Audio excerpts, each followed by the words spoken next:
I suppose it's only fair to say, don't you someday want to see a woman president of the United States of America? Hold on, Hillary. One female CEO from Texas says not so fast. A woman called Cheryl Rio, she's a CEO of a marketing company from Texas, faced a ton of backlash this week for saying that voters would be better off leaving the job of president to men because they're less hormonal. Watch this. I know sitting across from a man, you're going to be looked at a certain way. We're built differently. We do have different hormones, and we do. And in the world that we live in, I understand that there's equal rights, and that's a wonderful thing, and I support all of that. I don't support a woman being president.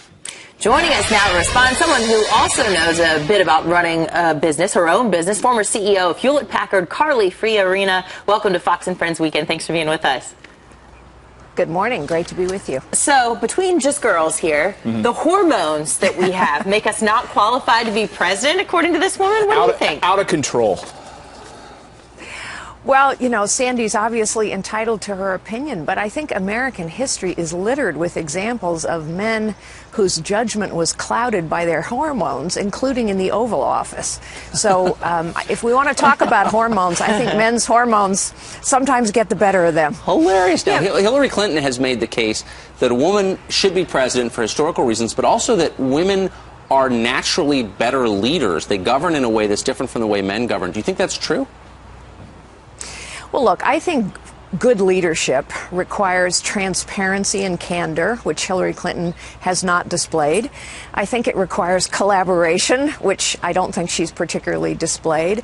I think it also requires a track record of accomplishment, and honestly, she doesn't have much. So while I certainly think a woman is capable of being president, and I will probably be running for president in a few short weeks, I also think that gender shouldn't be the basis upon which we make that decision. And that's why if Hillary Clinton faces me on a general debate stage, she won't be able to talk about being the first woman president. She won't be able to talk about the war on women. The only thing she'll be able to talk about is her track record, her accomplishments or lack thereof, her policies and plans, which have crushed the middle class, and her own track record of a lack of candor and transparency, whether it was Emailgate or Benghazi.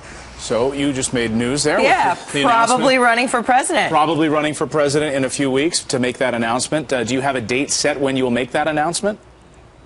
Well, you know, we're probably going to do something late April, first part of May, so we're coming up on a formal decision and announcement pretty soon here. And will you run on the historical fact of a woman should be president, it's time for a woman to be president, or more on your record and your leadership?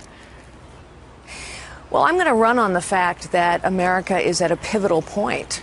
America is at a point where we need to restore possibilities for all Americans, where we have a government that is so big, so powerful, so costly, so complex, and so corrupt that only the big, the powerful, the wealthy, and the well-connected are making it now. And yes, I will run on my track record, having started as a secretary and become a chief executive, having led major charities in this country, having traveled all over the world and met with most of the world leaders on the stage today. I think I understand the economy. I think I understand the world and who's in it. I understand what it takes to change bureaucracies. I understand technology, which is a transformative tool, and perhaps most importantly of all, I understand executive decision-making, which is making a tough call in a tough time with high stakes for which you're prepared to be held accountable. You're making a powerful case. Carly Fiorina, thanks for joining us this morning. I hope you'll come back. That was great. Making some big Thank headlines you so there. much.